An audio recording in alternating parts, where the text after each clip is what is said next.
Hey guys, appreciate you jumping on. We tried a Facebook Live and it was a colossal collapse of technology there. Somehow we just could not get Daniel on, which I have found that to be incredibly non-intuitive. But one of the things I like about that live thing, Daniel, is kind of the energy. Like, you're talking to real people right now. And, yeah. It is fun.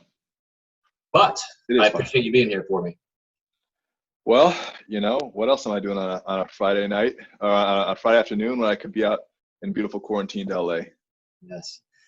So obviously I'm interested in doing kind of a short series of just trying to understand, give people a voice to this whole escalation of racial tension and questions. And one of the things that really seems different about this to me, Daniel, is for the first time, I have a lot of progressive white friends who are saying, wait a second, maybe I don't understand this quite as well as I thought I did. And maybe I have more to learn.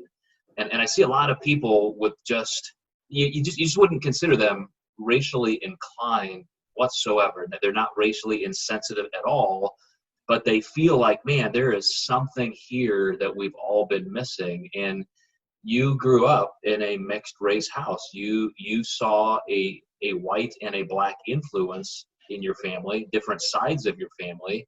And I'm just so incredibly interested to hear how that was for you growing up, what your perception of race even was as a child. Well, I think it's interesting. I made a quick story about this on Instagram today, and you're talking about how white progressives are saying, wow, there are more sides to this issue than I thought. I'm surprised. It's almost frustrating. Like it's interesting to hear that, and it's like actually good to hear that, but it's frustrating because this is certainly not a new issue. This is something that we've, lots of people have been, talking about and we've known about. So it's like, it's refreshing to hear that. I saw, I've seen a lot of people who, even talking to my wife, and I'll get back to your question in just a second, talking to my wife, people who I genuinely think are starting to understand for the first time what's happening, because this is the first time in their generation that they've seen real racial tension. They just heard about it and now they're seeing it and they're thinking about it more. My experience growing up was for the younger part of my life just with my mom. And that was interesting because, being around mostly white people in my family, I, looking out from my eyes and my perspective, didn't think about my race as a factor, but my mom made sure to prepare me for life as a Black person without me necessarily thinking that's what she was doing. She made sure to, in the best of her ability, because she was raising me at the time, and the best of her ability, educate me on what the civil rights movement was. And some of my earliest memories, I even have this is an action figure from when I was maybe 3 or 4, a little MLK action figure from the earliest memories of like presenting me with Black excellence and presenting me with, like examples of what the quote struggle has been to get me to understand that there are differences, but they're to be celebrated, and some people don't believe that. The whole colorblind thing, that was never a reality, because we're not colorblind. Like, we do see color. That's a reality, but it's more of just like how we treat each other. So I always felt pretty safe and fairly treated growing up as a kid. And it wasn't until I got older that I started to feel like race is more of an issue, because I think that especially as a male, as you get older, you become for other people. Do you feel like as a kid, did you have any experiences at all where you were overtly picked on? You said you didn't really notice until you were more of an adult or a younger or an older adolescent, but were there any overt signs of that around you?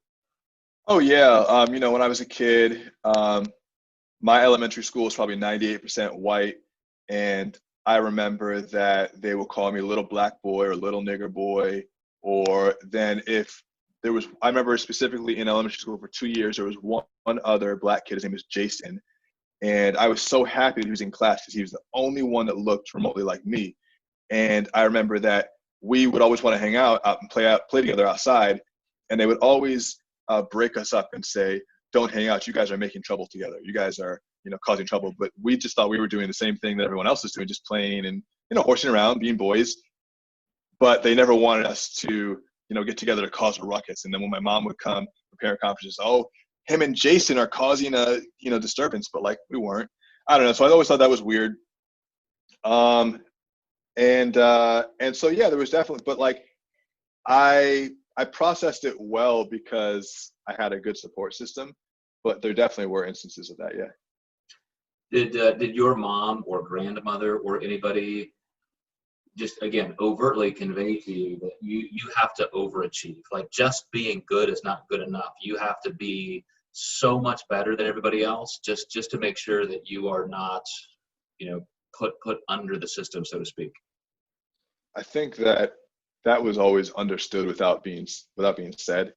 But then especially when it came to like law enforcement, that was more of a, you have to overtly toe the line and really stay on the straight and narrow because you're going to get treated unfairly.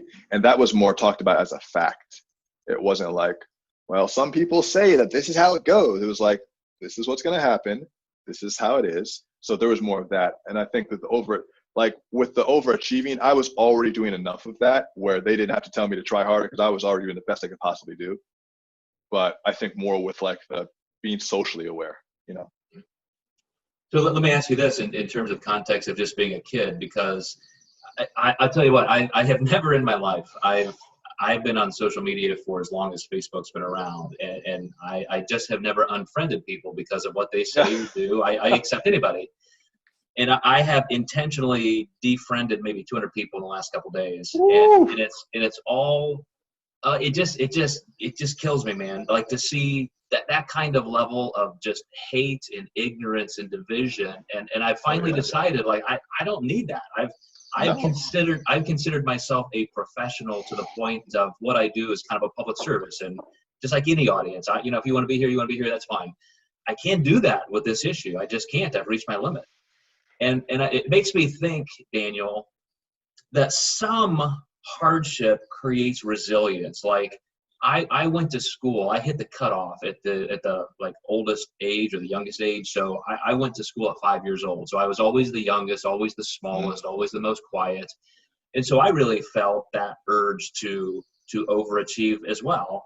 And I think when you look at me from being kind of a young, small, younger than everybody kid. And then, as I mentioned with Ryan Doris last week, in the whole South Bend, Chicago area in the 70s, there were always the Pollock jokes, which always included a black person. So there was an N-word, a Pollock, and a whatever.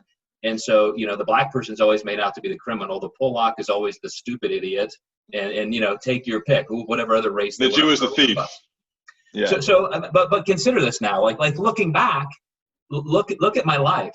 Picked on for being a small kid, so then I become a professional bodybuilder. Picked on for a racial slur of being stupid, and so I end up with 20 years of graduate school and 2 PhDs.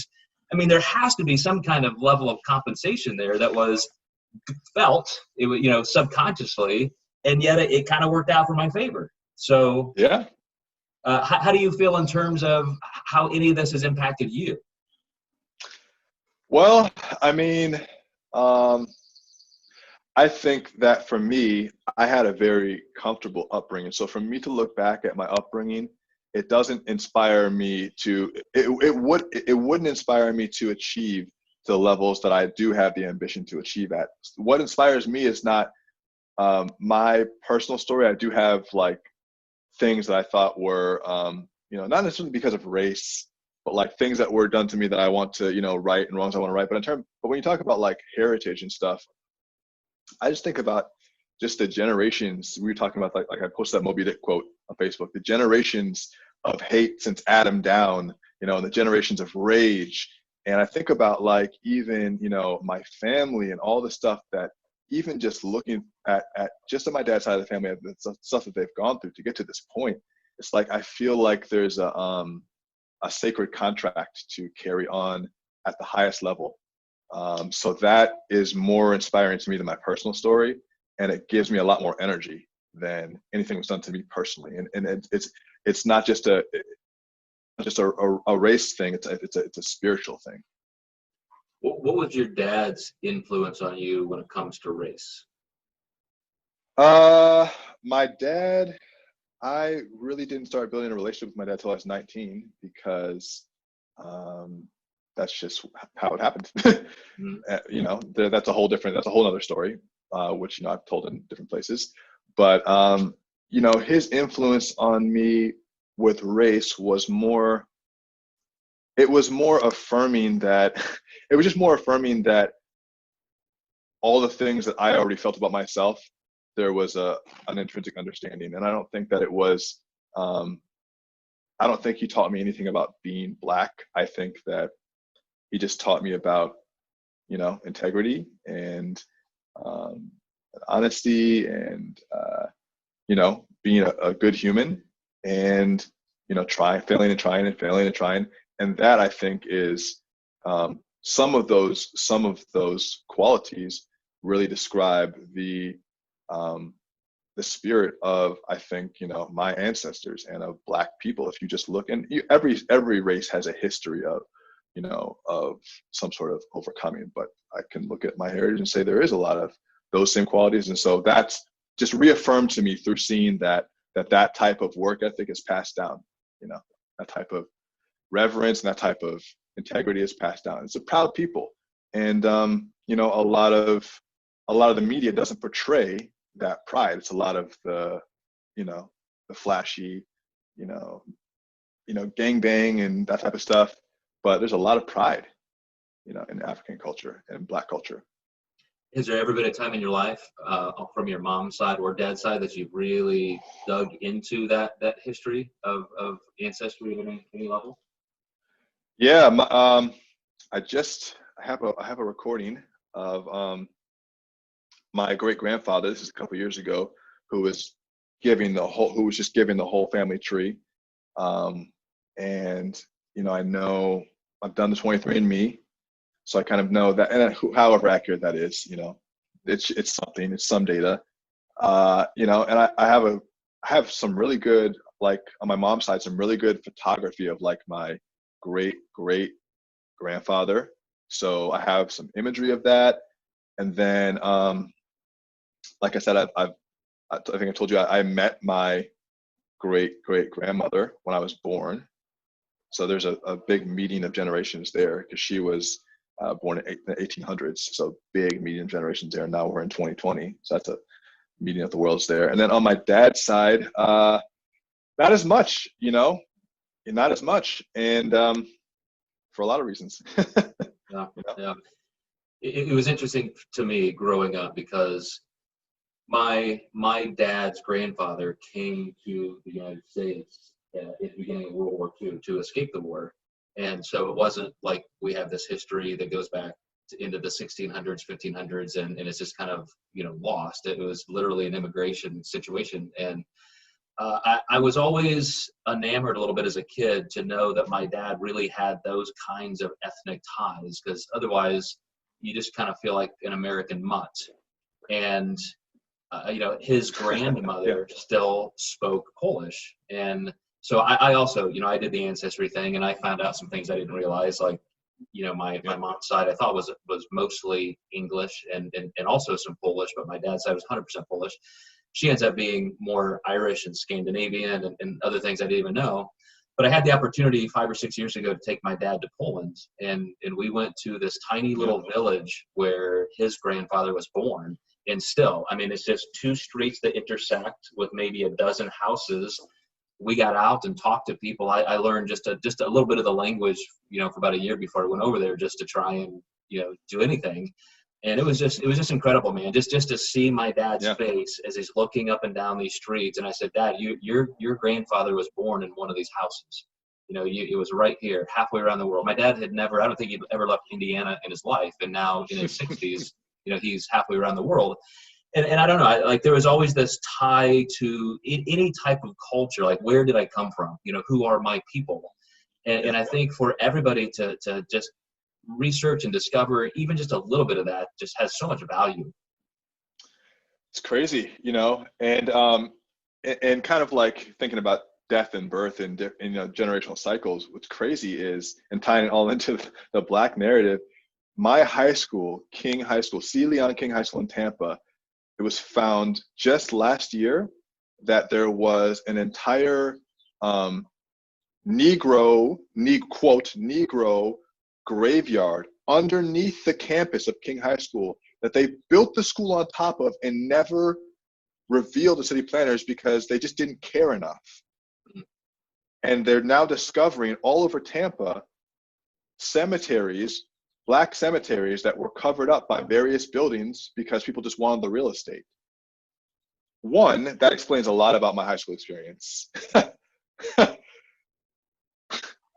And two, that's an example of wanting to know where you're from and talking about systematic oppression. If the grave sites of your ancestors are covered up by commercial buildings, you don't even know where they are, how can you even start the process of connecting and healing the community if these things aren't even acknowledged? And that's the type of embedded racism that doesn't even go spoken about, but is so underlying the fabric of it that the white progressives say, oh, wow. And we're like, no shit. We've been known that we didn't know where grandma was buried at. You didn't know that.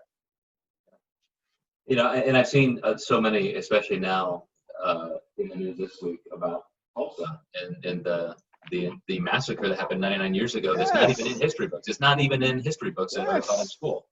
Yes. Black Wall Street. Yeah. Leveled it. Just bombed with the help of the National Guard. Yeah, and the CIA is always doing shit like that too. They're always doing little sneaky things. So yeah, it's just like, hopefully people actually start doing some research. They really start reading, and that hopefully there will be enough factual evidence where it will just break their brain. So you've lived in Florida, Atlanta, LA, I think New York for a time. You've definitely traveled all over the place. Yep. Where do you see much of a difference culturally? Are there places where you think it's just, this is the hot spot where things are moving forward as it should, or what do you see as the difference? It's so funny. Especially having lived in like Michigan, Florida, Georgia, spend a lot of time in New York, California, living all over, in Europe and stuff.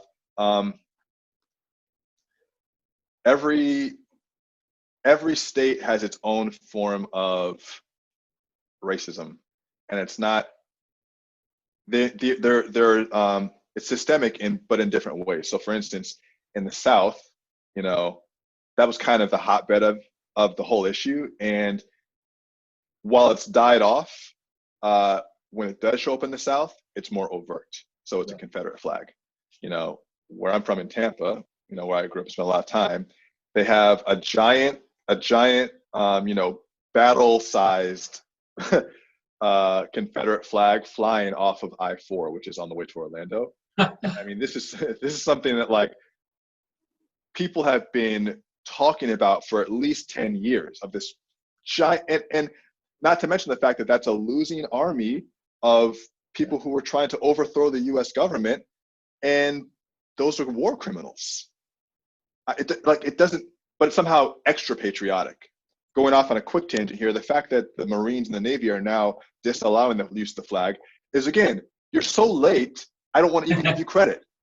Oh, congratulations, you're so fucking late. So reeling it back, that's the racism in the South. More of that type of stuff. I spent a lot of time driving in the backwoods of like Fairburn, Georgia, and I was teaching out there too. I was doing, I was teaching SAT and teaching college prep out there, and backwoods in Georgia, and that's its own thing, and being in Mississippi and Alabama and Tennessee, it's like, it's it's thick like molasses down there. It's slow. It feels like 1965. The Wi-Fi doesn't connect.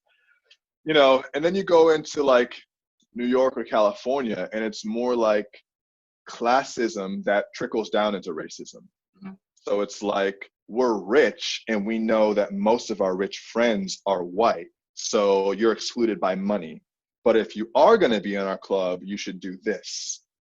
And so it's more of there's more of an elitism and a classism, but ultimately there's a lot of embedded racism in that, whether it's like, just the way that on the corporate side that businesses are structured, and the way that the way that the game is out here. So it's a different story everywhere you go, and you just learn to spot it.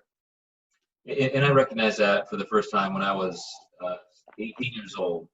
I grew up in northern Indiana, so I don't think I was even around that much of a Black community, a minority community at all.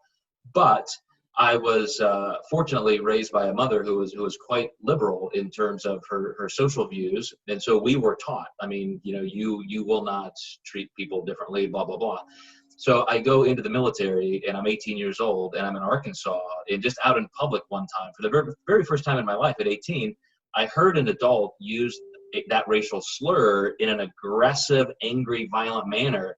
And I mean, talk about changing my world. Just like, I could not believe another human being even talked like that, let alone all of the things that you've incurred in overt racism or police brutality or anything else. Yeah, like I was just that sheltered. Doesn't make sense. Like, it seemed, first of all, it just seems so unnecessary. It purely from an energetic standpoint, hating something, being so, just just aggressively hateful, doesn't really seem to serve any purpose to the hater. It seems to just create emotional constipation. Well, remember the anthropology of this coming from the brain stem and threat and just clan and tribal likeness, in-group bias. I mean, there is, as I like to teach, and when I talk about consciousness, it really depends on the very first stop in your brain. So if you assimilate a stimulus in your brain and your first response is from your amygdala, threat detection, primitive brain stem stuff, kind of the low road of the whole cerebral network, it does make sense because that's just primal. It's aggression. It's, you perceive that threat. But to your point, I mean, in 2020 in the United States, you do have to be taught to hate. You have to layer that on top. Yeah. It's not just threat or difference. It's aggression and violent intent, and you got to learn that somewhere. That's what I said on Facebook yesterday. I said, kids aren't born racist. They're taught racism by their dirty, disgusting parents. Have a nice day. Well, so here we are in 2020, and you are a guy that I would hope you've just kind of brushed that to the side as much as you can, and you've lived your life on the terms you wanted to live it. I mean, like I was watching. It's interesting how different. It's all the narratives fit whatever the person speaking wants it to fit. But I was looking at some clips they were posting of Morgan Freeman, for instance, and he was talking about how, why would I give racism any attention? Why would I allow that to stop me from doing what I want to do in 2005 or whenever he said this? And they were trying to use that as evidence that racism is not an issue.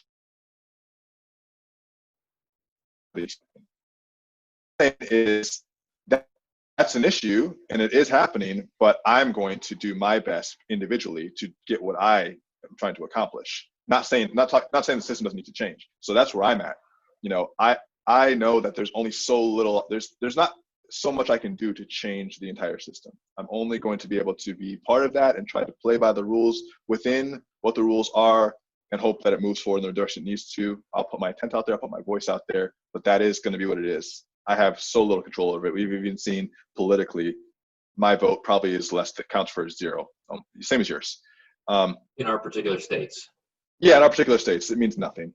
But I can improve myself, and I think that individually, you can you can move past any barrier, including any type of racial prejudice. And I've seen it happen, and I'm seeing it in myself as well. And I think that's exactly the point that we all find ourselves in now. In just like the pandemic, what happens is everybody is paying attention. Everybody has their political or social influences, but everybody knows what's happening, and everybody has some level of concern. But after a while, everybody's just sick of it. I mean, even if you understand the science and the threat, you're just done, and you have to move on. And I feel the same thing with race. You know, like you described, you know, you're gonna fight for equality. You're gonna do the things that promote that, but at the same time, you have to live your life. And so here we are at this time of racial tension, riots, looting, all of these things. Everybody's focusing the attention, and I see black friends and white friends both uncomfortable with that attention and wanting to get back to quote normal. Like, okay, let's pass some new laws. Let's stop the chokeholds. Let's ban the knockless warrants, and let's just kind of get back to normal so this can all die back down. So I would love to know your goal for that. Like how far do you push for new reform, and how much do you just want to say, okay, that's enough? Ooh, that's a good question. I want to talk about that. I mean, first of all, can we start with defund the police? Sure. Let's talk about that. Defund the police, I think they should take down the language of that, because that's not what it actually means, but it's causing too much public concern. What that means is don't overfund the police, which is often the case, just like we overfund the War Department in the United States. Don't overfund them and, you know, restrict what they can do to people and have them stop murdering people is like the main thing. It doesn't mean no police. I don't think anyone wants no police. I will tell you, well, and you know, even before all this shit happened, we were just at a funeral of a very dear friend of ours that's a lifelong police officer. It's not about, I like police officers, it's fine. Just don't kill me, don't kill my family, and do what you're supposed to do. Don't be a dick. Fine. We do need you, you know? On the flip side of that, I am happy that some of those precincts got burned up. I'm happy. They deserved it. They deserved it. And not only those individual precincts, but as a symbol, they deserved it because they're acting too much big dick energy with too much small dick results. You know, you don't get praise and you don't get me to say Blue Lives Matter when you're killing people unnecessarily. There are countries that go years without killing people, you know, and most of these things that you're accidentally killing people for are not criminal offenses or they're not violent offenses. So there's just no excuse. Don't care. It's not just once. It's happening too much. And it's not just black people too. You can talk by percentages and it's black people a lot. You can talk by raw numbers and it's still way too many fucking people. You're killing. So, you know, it's too much. So there should be some ruckus. Shake things up. I also don't care about a lot of these big box retailers that are getting fucked up. Ultimately, that's what insurance is for. Gucci and Louis Vuitton, I don't care. Fuck them. I don't care. You know, and a lot of those companies are just old money, racist bullshit that can use a little bit of a cut to their pockets. I don't care about these luxury brands. I think that there's going to be a period where, you know, people are going to need to either, you know, what, shit or get off the pot. Like, I think that if there are going to be changes made, then we need to have an official agenda put forward of some sort. It can't just be general. It can start with the emotion, but it has to crystallize. And then there has to just be swift and continuous action. This isn't, I don't want this to be a news cycle as much as a transition. That is exactly my contention, Daniel. And I've told people this. I even tried to see if we have a Black Lives Matter chapter in Evansville, because beside the protest that we have been at, and I took my kids to it last weekend, and just, you know, hearing the speakers very impromptu get up there and describe what it's like to be Black in our community was so impactful to my two youngest kids. And I just loved seeing it. I loved seeing the intensity in their eyes and how focused they were. For the first time, seeing it so real. When you're on the street, knowing that any second now violence could break out, you know, that was a whole different world for them. And Yeah. my point to them and my point to my community, and this is why I would love to establish some kind of movement, whether it's a BLM chapter here or not, is because there has to be strategy. It's not just about protest. Yeah. My contention is, where are the Black leaders to say, I want to meet with the police chief right now. I want a meeting with the city council. I want the mayor. What are you going to do for the Black community now? Let's talk about this. And if we don't have a meeting of the minds, then we'll be back on the streets protesting. But if there's no strategy, if there's no meaningful dialogue, I don't see that there's going to be any lasting change. That's a great point. Yeah, it's a great point. And I'm not sure if we're waiting for the hero to emerge, or if that needs to be something that communities solve individually. Like, it might not be one character that swoops in and saves the day. I think it could just be, multiple communities around the country coming together. But you're right, there isn't one unifying voice, and but I also think that, like, part of it is we are entrusting, falsely, but we are entrusting the lawmakers to do the right things, because these laws are supposed to be on the book to protect us. Like, we don't, we really, what it is we just want the laws to be followed the way that they're intended to be followed. Most of the things that we're mad about are unjust treatment. So we just want to be treated justly. So I think that it's, I think that, I think that you're right that if there isn't a strategic initiative, it's going to be hard to make any real change. But at the same time, I'm not sure that, I'm not sure this is going to come from one person. What do you think? Well, I want to double back for a second on your point about Louis Vuitton and the luxury brands, and I don't care if their buildings are burning, because I want people to understand this point a little bit more clearly and deeply. First of all, to quote a revolutionary political figure, somebody once said, "You do not wage revolution in white gloves." And even our own founding fathers said, like Thomas Jefferson, every generation needs their own revolution. There should be a revolution every 20 years just to keep the government honest. And I'm somebody who, at least as I've gone through some of the history of the revolutionary political movements, from the American Revolution to the Bolshevik Revolution, the Paris Commune, the French Revolution. I mean, these things are long battles. They're painful. They require sacrifice. But those are the only places in time that you see real change. And unfortunately, that has to happen. And so, to your point, when you look at just for sport, and correct me if I'm wrong, somebody can go into a community like Tulsa, Oklahoma, and just try and wipe out an entire race, burn all of their buildings down, burn that entire race alive, and then whine and cry that your target's on fire and getting looted. I mean, grow the fuck up.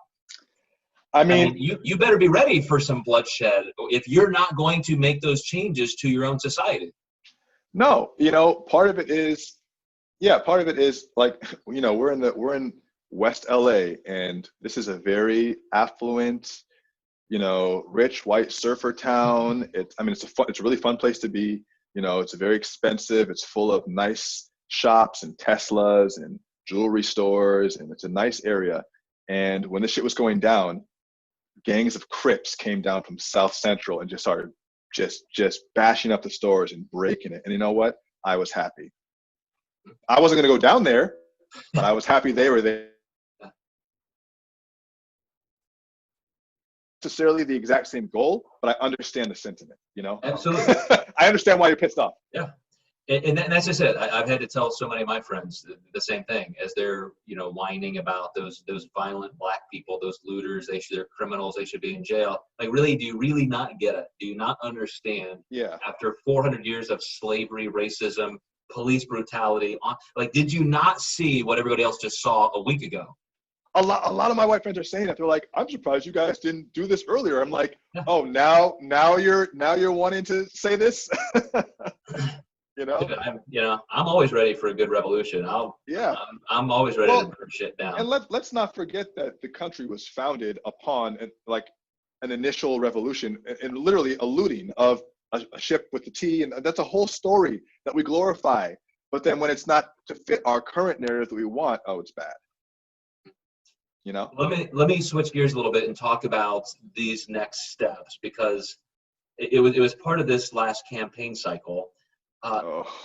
Things like reparations, that's a real topic now. There are a couple candidates who are very serious about that, and I don't know if anybody would ever be willing to write that check. But what do you think about that entire topic? I don't know. I just think that, like,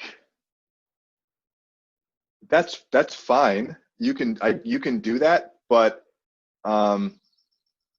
we'd rather just be treated equitably. You know, I don't think a check is going to, and what's that really going to do? How much could it be? What's it really going to do? The time is past due for financial compensation for some undue labor on a plantation. Now it's just about righting the ship, I think. Well, let me explain it just to our viewers and listeners a little bit, in that, because some of them may not even know the entire terminology and history. But when you bring over 125 million Africans, 80% of whom die on the way, and then for 400 years they build your roads, they work your textile mills, they work your plantations, they literally built this country not just for free, but it cost them their lives and their families' lives, their freedom. They did that for hundreds of years. So white privilege, I don't care that you're a poor white person in America, you're alive because those black people built this country. And so I think there has to be some level of at least recognition that these black families and entire tribes and villages built this country for you. And so reparations, you know, I see a lot of my black friends and my white friends saying, you know, well, it wasn't me. I didn't own any slaves. That was 400 years ago. It wasn't me. I hear that on both sides. I'm like, but your disadvantage or your advantage is directly because of that. So I know we addressed this with affirmative action at some level. It was an attempt. It was an attempt for people to say, okay, because that happened, let's let some black kids into college free. Let's do this, whatever. That's a good start. But, you know, and I'm like you. I don't know if it could be done. I don't know if it should be done. I don't know what it would look like. But for people on both sides, just to acknowledge, it would probably be worth a discussion. Like, this was literal, tangible labor and advantage. I would love, you know what I love when people are just straight up honest, even if it wasn't money, even if it was just like, hey, we just want to apologize to black people. I mean, that's never going to happen. But I think that would be a completely free and transparent move that they could do that would cost them a lot less than they think politically and really score a lot of points, but they'll never do it. And I just want to, and that was a beautiful, I didn't want to interrupt a damn word you were saying because it was beautiful. And just to think about the sheer scale, any black person that's here in America is just the result of not dying on the way over here, which is 80% of people, just like you said. If you're black and in America, it's just because your ancestors somehow made it on the bottom of a boat, stacked in shit and feces and death and disease, made it to America, then worked for generations for free for you to be here. That's not an exaggeration. That's just a thing. It just happened. So just as a consideration. And that, starting with that foundation, it's literally you start below baseline. So it's not that white privilege means it's not that white privilege means you start above baseline. It means that here's the baseline, and when you start with generational disadvantage, you're here. You know, Richie Rich starts here. Here's baseline, generational disadvantage. So I think most people aren't even aware that you can go below zero. You can be a poor white person and be at zero, but you can also be negative. And this goes to the point, I would love to hear your thoughts about, again, some of my white friends, some of their beings, you know, they would say, well, if you just don't do anything wrong, the police will leave you alone. And well, if you know, black people don't have intact nuclear Christian families, and if they would behave just like us, they would have the same, you know, they would have doctors and lawyers for kids. And so when you talk about that generational poverty that came from 400 years of slavery, you know, Ryan Norris the other day said, you know, out of the kindness of one person who gave my great-great-grandmother, you know, a job and allowed her to go to school to become an LPN, and then her child to become an RN, and that was my mother who allowed me to go to college. And it took 3 generations just to get to a point where I now have a family system in place that can be kind of at that baseline you're describing. Right. I'm just setting that up now, basically. Just setting it up now. And I actually have a nice, like, I had a decent head start. My parents kind of pulled it out of the mud, and then now I'm just getting a, you know, but you're absolutely right. Yeah. And so if it takes 4 generations to get to the baseline, you know, you're behind economically, you're behind, you're you know, I don't know how meta you want to get, how woo-woo you want to get, but I do believe there is, you know, a generational PTSD effect that happens. And I think that wears down, even if it's just psychologically from stress that can get passed down generationally, you know, that I think that's almost logical. You can see how that would work. There's a lot that goes into the generational disadvantage. And if you're not thinking about it, I was talking to one of my friends the other day who's like, we're starting to have real conversations, you know, and he's like, oh, I didn't realize this was happening. I didn't realize that was going on with you. And I said, you know, yeah, and the fact that you don't have to think about it is part of a very small piece of advantage that makes a difference. It's one more factor on my matrix I have to consider. Will race affect X? And that's just one more piece that sometimes can play a significant advantage. So I'm gonna let you play LeBron James here for a second.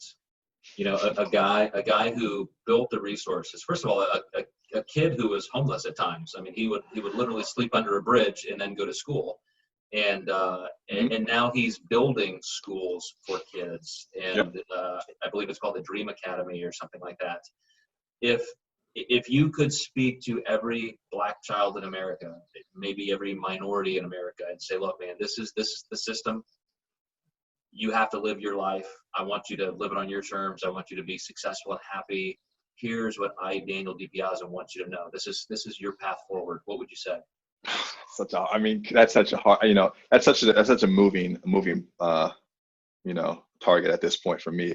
I think one thing to connect, as you've been saying, because you said every minority, and I was thinking too, one thing that we shouldn't forget in all this is that America did the exact same thing to the Native Americans. Let's not forget about that. I mean, they really did a fantastic genocide job with that. That's a whole, and you're part Native American too, so you know all about this. I know you've done your research. They fucked that culture up. And their version of reparations was putting you guys on plots of land and just cutting you off from resources, basically. So it's been done many times. But what I say, I would say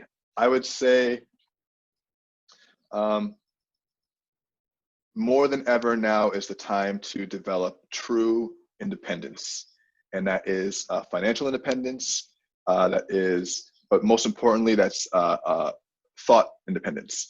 Really to be critical about what it is that you hear and what points you consider, and take in a few different viewpoints, you know, as many different viewpoints as you can before making decisions, because there's a lot of information, and the playing field now is different than it was even a generation ago when it comes to filtering through information and making decisions. It might not seem like it, but the playing field has changed. It will continue to change. You know, as it applies to like business and financial stuff, you know, I think that we've been going away from the trend of depending on big companies to, you know, dole out golden watch as that fantasy as much as they used to, at least.